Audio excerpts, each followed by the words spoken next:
Our department isn't perfect, he admitted.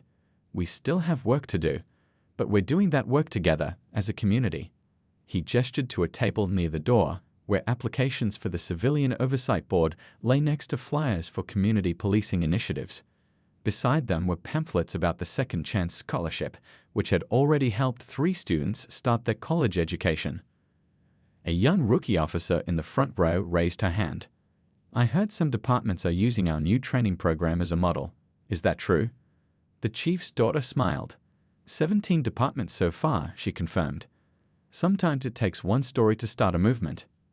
As the presentation wound down, people lingered instead of rushing out. Small groups formed throughout the room, discussing everything from neighborhood watch programs to police training reforms. The walls that had once divided the community and its police force were slowly but surely coming down. Near the refreshment table, an older officer was telling new recruits about the changes he'd seen. Used to be us versus them, he said, shaking his head. Now it's just us, all of us, working to make things better. The chief watched it all with quiet satisfaction. His daughter's wrongful arrest could have torn the department apart. Instead, it had become the catalyst for real, lasting change. As people filed out into the autumn evening, many stopped to chat with officers stationed by the door, not out of obligation, but out of genuine connection. The last slide remained on the screen. A simple photo of a debate team jacket hanging next to a police uniform. Below it, the words that had become the department's new motto: "Justice isn't just what we do, it's who we are." Outside, the sun was setting on another day in a changed community. The mall where it all started was visible in the distance, its lights twinkling in the growing dusk.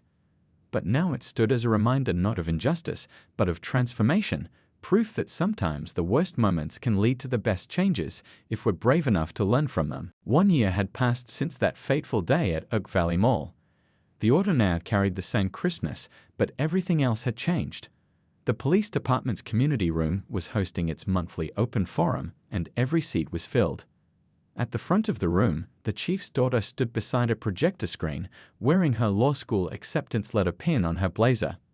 "A year ago, I was wrongfully arrested right here in our town," she began, her voice carrying the confidence that had once won her debate championships. "Today, I'm here to show you what happened after." The screen lit up with statistics and photographs. Crime rates had actually dropped since the new policies took effect. Community trust scores had doubled. Officer satisfaction surveys showed improvement across the board. Real change, backed by real numbers. In the audience sat many familiar faces. The store manager from Preston's Jewelry was there, now a member of the Civilian Oversight Board. The elderly woman who'd spoken up during the arrest now helped run community outreach programs. Even some of Thompson's former colleagues attended, their perspectives forever changed by what they'd witnessed. Our story made headlines. The chief's daughter continued, clicking to the next slide. But the real story isn't what happened to me, it's what happened to our community. The screen showed images from the past year, community picnics where officers and residents shared meals together, youth basketball games where police coached local teams, coffee shop meetings where citizens felt comfortable voicing their concerns. Small moments that added up to big changes. At the back of the room, a young officer raised his hand. He'd graduated from the academy just 2 months ago. "Your story was part of our training," he said. "It changed how I think about the badge I wear." The chief, standing quietly at the side of the room, nodded in approval. Every new recruit now went through enhanced training that included real-world examples of both good and bad policing. His daughter's case had become a powerful teaching tool, showing how quickly prejudice could destroy careers and lives. "Remember Officer Thompson?" she asked the room. A few people shifted uncomfortably. "He's working as a security guard now at a small warehouse on the edge of town." But even that story has a purpose. She clicked to another slide, showing Thompson's case being used in police academy textbooks across the state. The room fell silent as everyone absorbed this information. Thompson's fall from grace had been swift and complete. The civil lawsuit had stripped him of his pension. His police certification had been permanently revoked. But more importantly, his story had become a warning to others about the cost of unchecked bias. "But this isn't about punishment," she continued, her voice softening. "It's about progress. Look around this room." People turned in their seats, really seeing each other. The diversity was striking, not just in terms of race or age, but in perspective and experience. Former critics of the department sat next to its strongest supporters.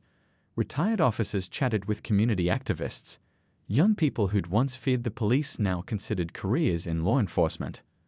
"A year ago, I was handcuffed in the back of a patrol car," she said, touching the law school pin on her blazer.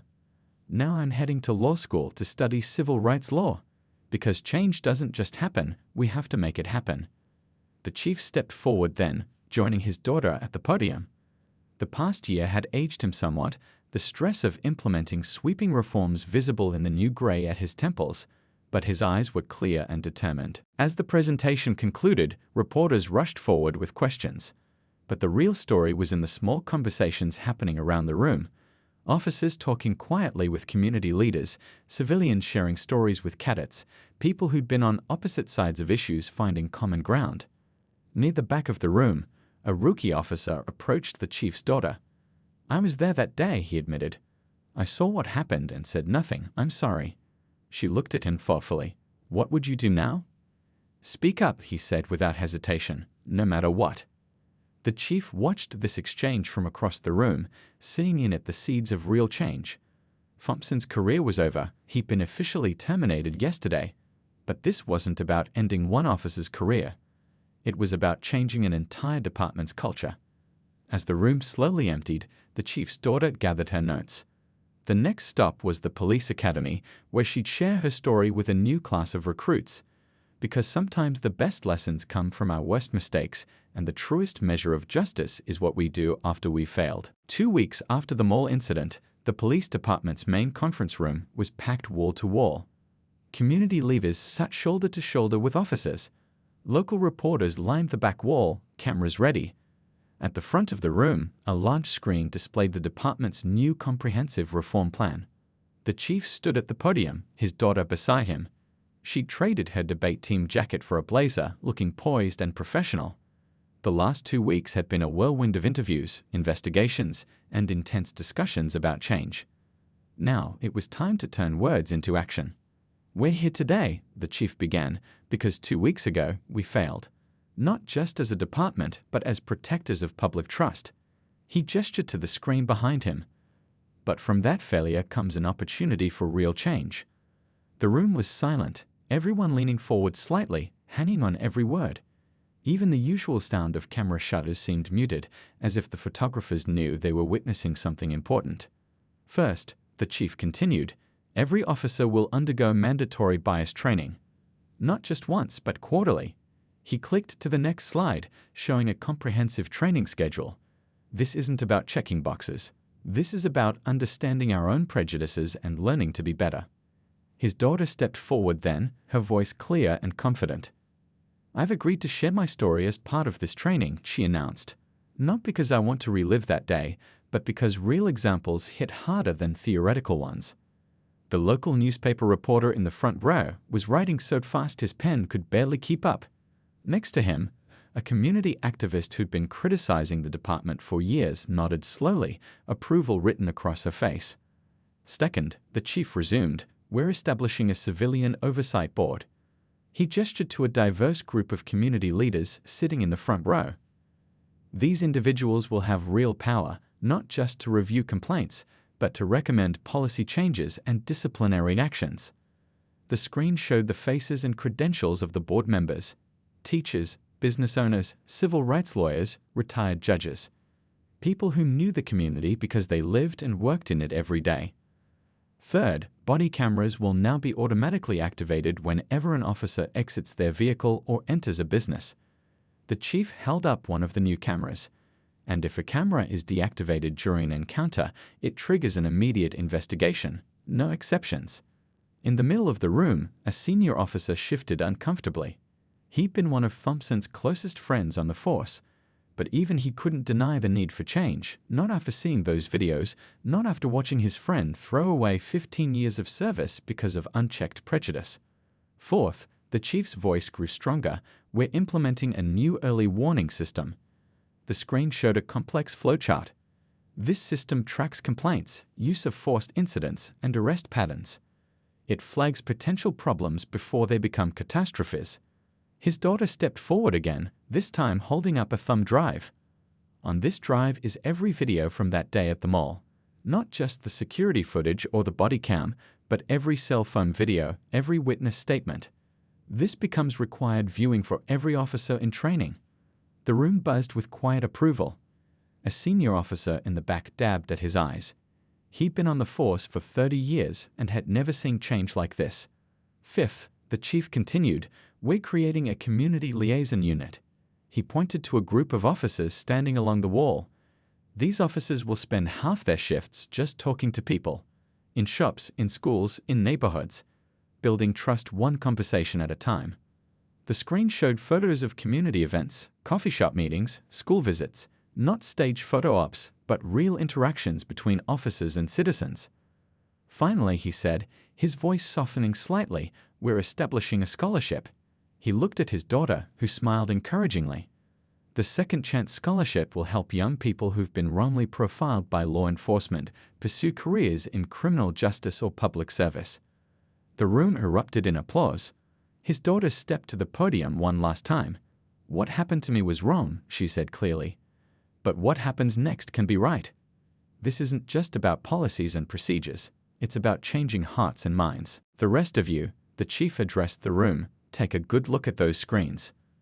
This is what happens when we forget who we're meant to serve and protect. This is what happens when prejudice replaces procedure. This is what happens when good officers stay silent. He clicked through more slides, statistics, body camera footage, complaint records. Years of problematic patterns laid bare for everyone to see. The morning sun streaming through the windows felt like a spotlight, illuminating uncomfortable truths that could no longer be ignored. Starting today, things change. Every complaint will be investigated. Every body camera will stay on. Every officer will be held accountable. The chief's voice carried the weight of absolute authority. And if anyone in this room has a problem with that, the door is right there. Your resignation will be accepted without question. Nobody moved. Nobody spoke.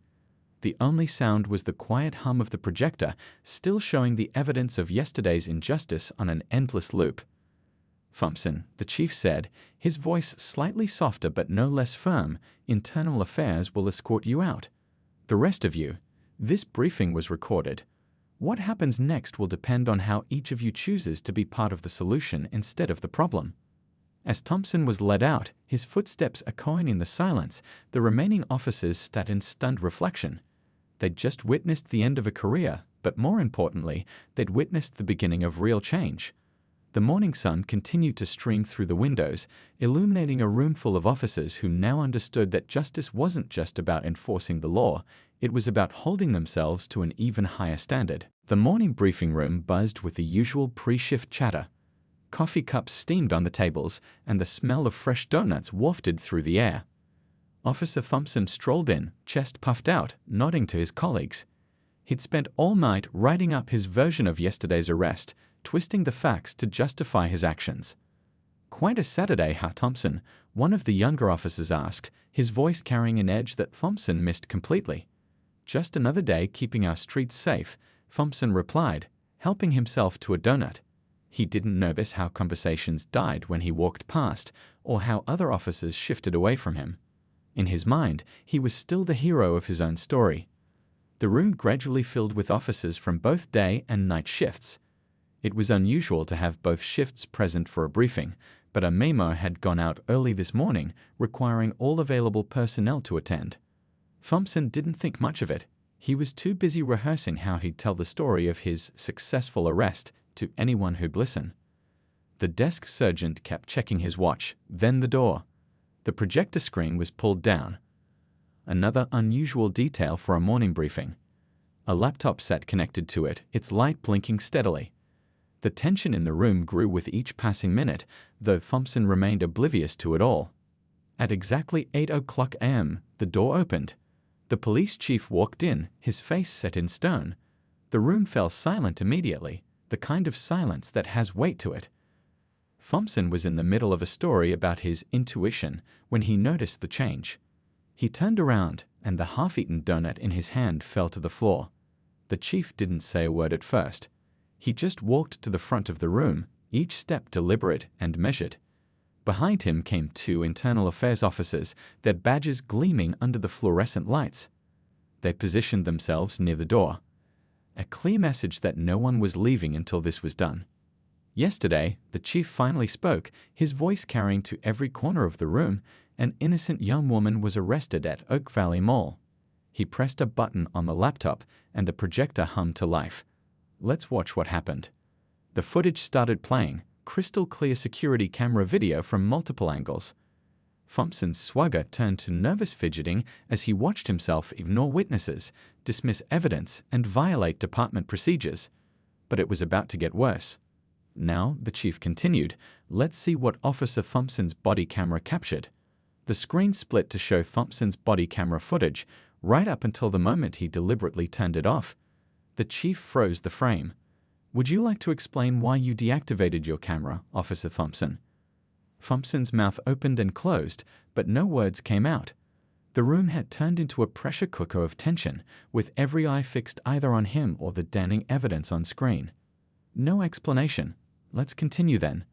The chief pressed play again, now showing footage from witnesses' phones. The audio was clear.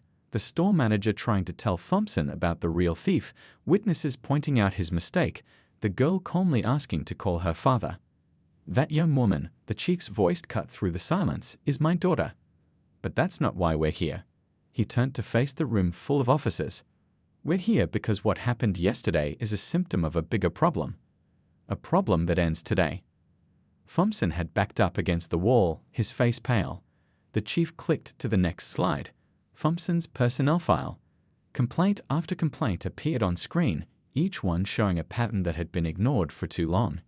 Years of complaints, years of warnings, years of looking the other way.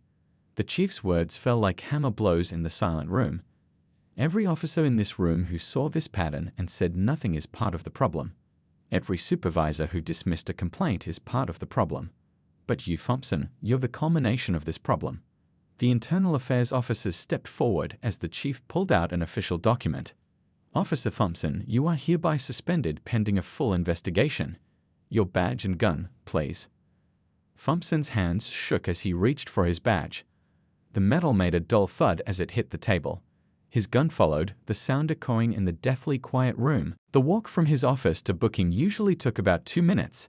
Tonight, he took his time, using each step to control his anger, to channel it into something productive.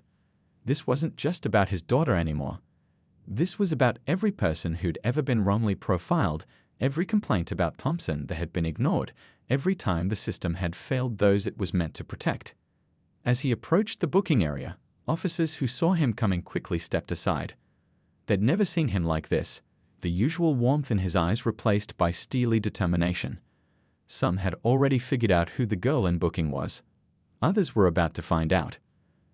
The clock on the booking room wall showed 7:45 p.m. when the chief pushed open the door. In his hand were the files that would end Officer Thompson's career. In his heart was the resolve to use this incident to force real change in his department. And in his memory was the image of his daughter being handcuffed for no reason other than an officer's prejudice. Thompson looked up as the door opened, his face showing annoyance at the interruption.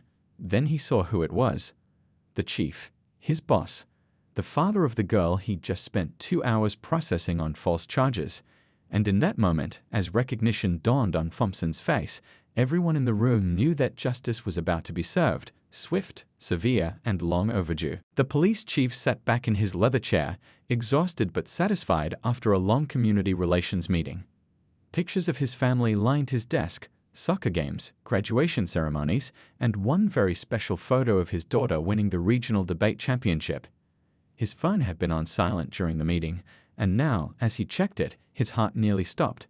27 missed calls. The first voicemail made his hands shake. "Chief, you need to see this." It was from his secretary, her voice unusually urgent. The second was from a mall security supervisor.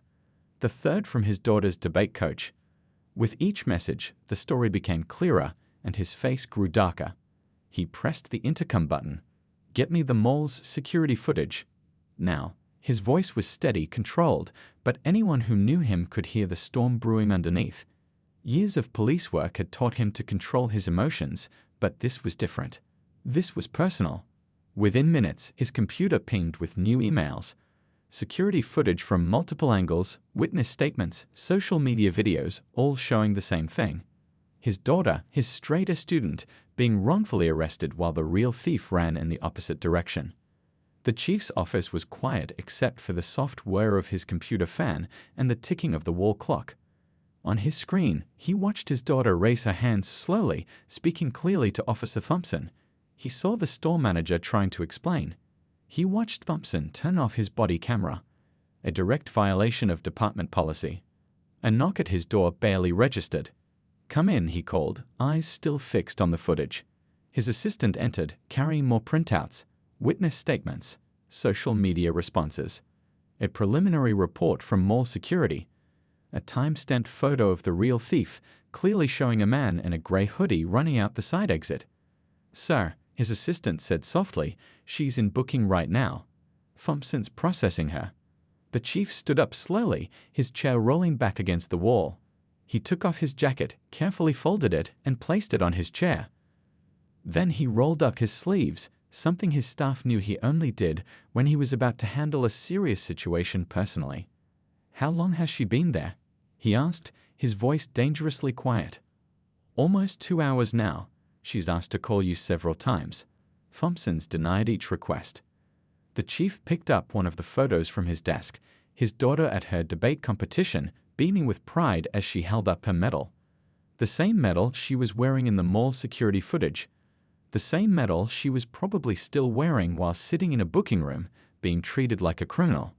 "Get me every piece of footage we have, every witness statement, every social media post, and pull Thompson's personnel file, all of it, including the complaints we've gotten about him before." His assistant nodded and hurried out. The chief turned back to his computer, watching the footage again. Each viewing revealed new details that made his blood boil. Thompson's aggressive approach, the ignored witnesses, the obvious prejudice in his actions. Down in booking, his daughter was still waiting, probably staying calm and composed just like he'd taught her. When things get tough, he'd always told her, "Let your character speak louder than your words." Now she was putting that lesson into practice in a way he'd never imagined she'd have to. The chief's phone buzzed again, this time with a text from the mayor. The videos were spreading fast. Local news stations were picking up the story. Social media was exploding with outrage. But the chief wasn't thinking about the media storm or the political fallout. He was thinking about his daughter, sitting in booking, being processed by an officer who'd just made the biggest mistake of his career. He gathered the files his assistant had brought in, tucking them under his arm. Then he picked up his phone and made a call to Internal Affairs. They'd be needed before this night was over. Finally, he straightened his tie and checked his badge, making sure it was clearly visible. The station's atmosphere grew thicker with tension as the minutes ticked by. It was like watching a slow-motion car crash. Everyone could see what was about to happen, everyone except Thompson. He continued his processing, checking boxes on forms, taking mugshot photos, all while ignoring the growing whispers and meaningful looks being exchanged around him. "Your right to a phone call is at our discretion," Thompson said smugly, deliberately misrepresenting the law. "We'll get to it when we get to it." The girl nodded slowly, a small smile playing at the corners of her mouth. She understood something Thompson didn't, that sometimes justice wasn't about fighting back or raising your voice. Sometimes it was about waiting for the right moment, letting someone's own actions build the case against them. Outside the station, cars were pulling into the parking lot. Important cars. Cars belonging to people whose arrival would turn Officer Thompson's world upside down. But inside, in the harsh fluorescent light of the booking area, Thompson continued his work, blind to the approaching storm. The clock struck 7:30 p.m. In exactly 15 minutes, everything would change. Officer Thompson's career, the department's policies, and the lives of everyone involved would be forever altered by what happened next. But for now, the girl sat quietly, watching Thompson dig his own grave with every unnecessary form, every denied right, every moment of prolonged injustice caught on camera and documented in detail. The truth was coming, carried by a father's authority and justified anger, backed by irrefutable evidence and witnesses. And when it arrived, Officer Thompson would learn the hardest lesson of his career. that true justice doesn't care about a badge, and karma sometimes wears a police chief's uniform. The fluorescent lights of the police station buzzed overhead, harsh and unforgiving. The girl sat quietly on a hard plastic chair, her debate team jacket wrinkled from the ride in the patrol car. Her hands, now free from handcuffs, rested in her lap. The station's clock ticked loudly on the wall, 6:45 p.m. What should have been a fun Saturday at the mall had turned into a nightmare. Officer Thompson strutted around the booking area like he owned it. He'd done this hundreds of times before, but something felt different today. Maybe it was the way other officers kept glancing at him, or how the desk sergeant wouldn't quite meet his eyes. The girl's composed demeanor unsettled him too. Most teenagers broke down by now, but she sat there with a quiet dignity that made him uncomfortable. "I need to call my father," she said again, her voice clear and steady. "It's my right to make a phone call." Thompson pretended not to hear her, shuffling papers on the booking desk. The night shift clerk watched this exchange with growing unease.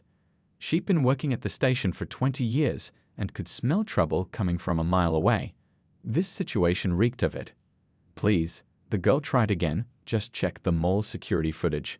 I was buying a smoothie when that alarm went off." The real thief ran past us wearing a gray hoodie. A young officer lingering nearby shifted uncomfortably. He'd seen the growing number of videos popping up on social media about the arrest. His phone had been buzzing with notifications for the past hour, each one showing a different angle of what happened at the mall. But like many before him, he stayed silent, becoming part of the problem through his inaction. The station was unusually busy for a Saturday evening. Officers kept finding reasons to walk through the booking area, each one taking in the scene with questioning looks. They'd all heard rumors about Thompson's instincts before, but nobody had ever spoken up. Now, watching him process this clearly innocent teenager, the weight of their collective silence felt heavier than ever. "Stand up," Thompson barked, gesturing toward the fingerprinting station. "Let's get this over with." The girl stood, her movements deliberate and calm. As she walked to the fingerprinting station, her debate team medal caught the light again. Regional champions. She'd earned that medal by staying composed under pressure, by presenting facts clearly and logically. Those same skills were serving her well now. "Press your thumb down firmly," Thompson instructed, his voice carrying an edge of unnecessary harshness. He grabbed her hand roughly, pressing each finger against the ink pad with more force than needed. At a desk nearby, the station's administrative assistant was frantically typing an email. She'd recognized the girl immediately, not from any trouble, but from the police department's family picnic last summer. The assistant's hands shook slightly as she typed, knowing what was about to unfold. The phone at the front desk started ringing more frequently. Calls from witnesses at the mall, from concerned community members, from local news stations who'd gotten wind of the story. The desk sergeant kept glancing at his computer screen, where security footage from the mall had just arrived in his email. "Next hand," Thompson demanded, oblivious to the storm gathering around him. He'd already started mentally composing his report, twisting the facts to justify his actions. 20 feet away, the printer hummed to life, spitting out still images from the mall's security cameras, clear pictures of the actual thief running out the side exit. A senior officer walked briskly through the booking area, a concerned look on his face as he checked his phone. He'd just received a text message that made the blood drain from his face. Without breaking stride, he headed straight for the chief's office. The girl looked up at the clock again, 7:15 p.m. She knew what was coming. Not because she was scared or hopeful, but because she understood how justice worked in ways that Officer Thompson had forgotten. Each fingerprint she pressed into the paper was like a countdown to the moment everything would change. In the break room, 3 officers huddled around a phone, watching the videos that were now spreading across social media. One cursed under his breath. Another shook her head slowly. The third one just kept whispering, "He's really done it this time." The mall's automatic doors slid open, letting in a blast of autumn air. The sun was lower now, painting the sky in shades of orange and red. Thompson led her toward his patrol car, past shocked faces and recording phones. He didn't know it yet, but every step was taking him closer to the end of his career. In his tunnel vision of authority and prejudice, Thompson missed all the signs that should have made him stop and think. He didn't notice how well-spoken she was, How she kept her composure, how others rushed to her defense. He didn't see the debate team logo on her jacket or consider why such a successful student would risk everything for a petty theft. As he opened the patrol car's back door, Thompson was thinking about the paperwork he'd file, the story he'd tell to justify this arrest. But life was about to teach him a harsh lesson about consequences. Sometimes the biggest mistakes come from the smallest moments of prejudice, and this mistake was about to change everything, not just for him, but for the entire police department. The girl ducked her head as she was guided into the back seat, her debate team jacket bunching up awkwardly against the worn leather. As Thompson shut the door, he had no idea that this moment would soon be playing on screens across the city, including one very particular screen in a very particular office, an office belonging to someone who would make sure justice wasn't just a word in a textbook, but a reality that even officers like Thompson couldn't ignore. The mall's fluorescent lights buzzed overhead as Officer Thompson approached the group of teenagers. His boots squeaked against the polished floor, each step echoing in what had become an unnaturally quiet space. Other shoppers had stopped to watch, some with phones raised, others with concerned looks on their faces. "Put your hands where I can see them," Thompson barked at the debate champion. His voice carried that edge of authority he'd perfected over years of trying to intimidate people. The girl slowly raised her hands, her smoothie money still clutched in one palm, her school ID visible in the other. "Officer, please," she said, her voice steady despite her racing heart. "Check the security cameras. I was just about to buy a smoothie. The person who ran went that way." She nodded toward the side exit, careful not to make any sudden movements. Her friends stood nearby, phones recording everything. One of them, a girl in a bright yellow sweater, was already on the phone with her mother, speaking quickly but clearly. "We're at Oak Valley Mall." "No, we didn't do anything." "The police are here. They're trying to arrest her. Please come quickly." The store manager from Preston's Jewelry came rushing out, keys jangling at her hip.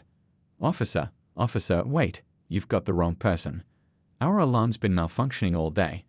The actual thief went out the side door, wearing a gray hoodie. This young lady wasn't even near our store. But Thompson wasn't listening. Years of letting his prejudices guide his actions had made him selective about what he heard. He reached for his handcuffs while using his other hand to deliberately turn off his body camera. The small red recording light blinked out, but he didn't notice that the mall's security cameras were still rolling, capturing everything from multiple angles. "Stop resisting," Thompson growled, though the girl wasn't resisting at all. She stood perfectly still, her debate team jacket reflecting in the store windows. The medal she'd won at last week's competition caught the light, spinning slightly as Thompson grabbed her wrist. "I'm not resisting, sir," she replied, her voice cracking slightly despite her best efforts to stay calm. "Please just check the cameras. My dad, I need to call my dad." More phones had appeared in the growing crowd. An elderly woman who'd been shopping for her grandchildren stepped forward. "Young man," she addressed Thompson, her voice carrying the weight of decades of seeing similar scenes. "What you're doing isn't right." We all saw what happened. The real shoplifter was long gone by now, probably already off mall property. The security guard who'd chased them returned, out of breath. "Officer," the suspect went east on Park Avenue. Male, about 6 feet tall, gray hoodie, carrying a small black bag. Thompson tightened the handcuffs anyway. Each click of the metal felt like a mistake being locked into place, but he was too far committed to his error to back down now. His pride wouldn't let him admit he was wrong, even as evidence mounted around him like a rising tide. "You have the right to remain silent," he began reciting, while nearby shoppers shook their heads in disbelief. Some were already posting the videos online. Others were calling the police station directly, asking to speak to supervisors. The girl's friends huddled together, still recording, still making calls. One was texting the debate team coach. Another had reached their older brother who worked at City Hall. Networks of support were activating, spreading the word about what was happening at Oak Valley Mall on what should have been just another Saturday afternoon. "My dad's the girl started to say, but Thompson cut her off, continuing to recite the Miranda rights as he started walking her toward the exit. Her feet moved automatically, her mind racing. She knew her father's position would stop this, but she also knew reaching for her phone to prove it might only make things worse right now. The autumn sun was setting behind Oak Valley Mall, casting long shadows across the parking lot where Officer Richard Thompson sat in his patrol car, drumming his fingers against the steering wheel. He'd been having a rough week, 3 failed arrests, a stern talking to from his supervisor, and now weekend mall duty. The kind of assignment usually given to rookie cops, not someone with his 15 years on the force. Through his windshield, he watched groups of teenagers enjoying their Saturday afternoon freedom. His attention kept drifting to one particular group near the main entrance. Among them was a girl, probably 16 or 17, wearing a navy blue debate team jacket with regional champions embroidered across the back. Her natural hair was pulled back in a neat bun, and she carried herself with quiet confidence as she laughed with her friends. Something about her bothered him. He couldn't put his finger on it, but years of what he called instinct, and what others might call prejudice, made him watch her more closely than the other teens. He didn't notice how she helped a younger kid pick up their dropped shopping bags, or how she held the door for an elderly couple. All he saw was what his biased mind wanted him to see. The girl and her friends were window shopping, pointing out clothes they liked but couldn't afford on their allowances. They were doing exactly what thousands of other teens do at malls across the country every weekend. But Officer Thompson's radio was quiet, his coffee was cold, and his mood was dark. Inside the mall, the security system at Preston's Jewelry was acting up. The new hire had been having trouble with it all day, accidentally triggering false alarms while trying to fix the sensors. The store manager had already called the security company twice, and they promised to send someone out on Monday. The teenagers stopped at the smoothie stand near Preston's. The debate champion was digging through her backpack for her wallet when it happened, the jewelry store's alarm screamed to life, its harsh sound echoing through the mall's high ceiling. In that same moment, someone in a grey hoodie sprinted past their group, shoving people aside. Officer Thompson was already out of his car, hand on his belt. He'd been waiting for something, anything, to happen. He didn't see the actual shoplifter. He didn't want to. His eyes were locked on the girl with the debate team jacket, who was still standing there with her smoothie money in hand, looking as startled as everyone else. The mall's security cameras captured everything. The real thief running out a side exit, the confused group of teens, and Officer Thompson charging toward them with far more aggression than the situation warranted. The footage showed the store employees trying to get his attention, pointing toward where the actual shoplifter had gone. But Thompson had already decided what he was going to see, and nothing was going to change his mind. The girls' friends started pulling out their phones, hands shaking as they hit record. They knew what was about to happen. They'd seen it before, if not to themselves, then to their brothers, sisters, cousins. The debate champion raised her hands slowly, trying to stay calm even as fear crept into her voice. "Officer, I think there's been a mistake," she said clearly, her debate training helping her keep her voice steady. "I'm just here with my friends, the person who ran." But Thompson wasn't listening. His instincts were screaming too loudly, drowning out reason, drowning out justice, drowning out the truth. He didn't know that this moment would come back to haunt him. He didn't know that this girl's father was someone who could, and would hold him accountable. All he knew was what his prejudices told him, and they were about to cost him everything he'd spent 15 years building. As he reached for his handcuffs, the security cameras kept rolling, capturing every second of what would soon become a watershed moment for the entire police department. Sometimes the biggest changes start with the smallest moments, and this sunny Saturday afternoon was about to change a lot of lives, most of all, Officer Thompson's.